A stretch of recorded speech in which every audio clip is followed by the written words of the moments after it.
देश को नरेंद्र मोदी जी ने $5 ट्रिलियन की अर्थव्यवस्था का सपना दिखाया था। 2 करोड़ रोजगार की भी बात की थी। अभी डेटा कहता है कि सबसे बड़ा दुनिया का बेरोजगार देश भारतवर्ष है। दुनिया में पर कैपिटा इनकम पर परिवार की और पर कैपिटा खर्च का जो डेटा है वो ये कहता है कि हमारा देश गरीब हो रहा है। मोदी जी जब ये बात कहते हैं तो फिर रोजगार की बात भी करनी चाहिए। देश में सबसे बड़ी भयावह बेरोजगारी के दौर से अगर देश गुजर रहा है तो भारतवर्ष गुजर रहा है। कृषि आधारित देश है हमारा। 97% किसान कर्ज में है, तो फिर इसकी बात भी मोदी जी को करनी चाहिए। सिर्फ लाल किले से भाषण में देश की समृद्धि चाहते हैं नरेंद्र मोदी। वास्तव में फिजिकली प्रैक्टिकली क्या स्थिति है पर परिवार की, वो चाहे ग्रामीण परिवेश के हो चाहे शहरी परिवेश के हो, इसका एक सर्वे डेटा तो करवाए। मोदी जी समझ में आएगा कि उनने क्या पाया क्या खोया। मैं समझता हूं देश के प्रधानमंत्री ने देश को जब आज 15 अगस्त के दिन संबोधित किया तो सच बोलना था, झूठ नहीं बोलना था। एक और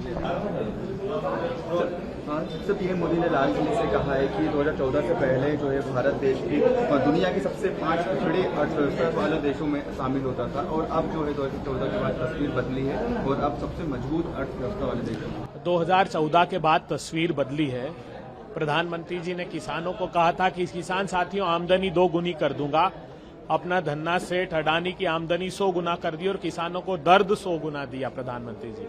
लाल किले की प्राचीर से कहा था 500 बड़ी कंपनियों में इंटर्नशिप, 1 करोड़ नौजवानों को इंटर्नशिप मिलेगी।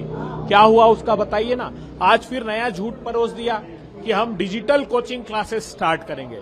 तो फिर 2020 में ई विद्या जो आपने प्रारंभ किया था वो क्या था? कांग्रेस पार्टी ने इलेक्ट्रिक व्हीकल्स के लिए जो 2013 में पॉलिसी लाई थी, अगर उसको इम्प्लीमेंट करते तो ये इथेनॉल का काला काम नहीं करना पड़ता। प्रधानमंत्री जी, आपने इस देश के जेनजी को बर्बरता से पीटा, पैलेट गन से। आज स्वाधीनता दिवस के दिन क्या संदेश देंगे? हिंदुस्तान में आपकी सत्ता की सरपरस्ती में 1 लाख स्कूल बंद हो गए। हिंदुस्तान में 2.6 करोड़ 10 साल में एनरोलमेंट स्कूली शिक्षा में कम हो गए। 47% रिटेंशन रेट रह गया स्कूलों का। 13 करोड़ बच्चे स्कूली शिक्षा पूरी नहीं कर रहे हैं। 11 करोड़ बच्चों ने कॉलेज का मुंह नहीं देखा। प्रधानमंत्री जी, कैसा देश बना दिया आपने 12 सालों में। आज भी कहते हैं कि ये होना चाहिए कि नहीं होना चाहिए, तो कौन करेगा? प्रधानमंत्री जी, करना आपको है। चीर निंद्रा में 12 साल से सोई हुई सरकार झूठे सपने दिखाती है, नींद खुलते ही वो सपने टूट जाते हैं। प्रधानमंत्री मोदी ने लाल किले से खड़े होकर ये कहा है कि 2014 से पहले जो है भारत दुनिया की सबसे 5 पिछड़ी अर्थव्यवस्था वाला देश था, और 2014 के बाद तस्वीर बदली। मुझे लगता है कि लाल किले की प्राचीर से खड़े होकर झूठ बोलने का काम जिस तरीके से मोदी जी कर रहे हैं, इनको अर्थव्यवस्था तो मालूम नहीं है, इनको अनर्थ व्यवस्था जरूर मालूम है। कहा था किसानों की लागत आदि कर देंगे, कीमतें दुगनी, लागत 3 गुना कर दी, कीमतें आदि। किसानों को 10% कमवाया, अडानी को 100 गुना कमवाया। सीधे तौर पे इस देश की आर्थिक व्यवस्था ठप कर दी। जो 55 लाख करोड़ का कर्ज 2014 से पहले था, उसे 250 लाख करोड़ के ऊपर लेके चले गए। और झूठ बोलने की जगह यहां पे आके देखे जमीन पे महंगाई की क्या हालत है। गैस सिलेंडर जो 200 का देने का वादा करा था, 1000 पहुंचा दिया।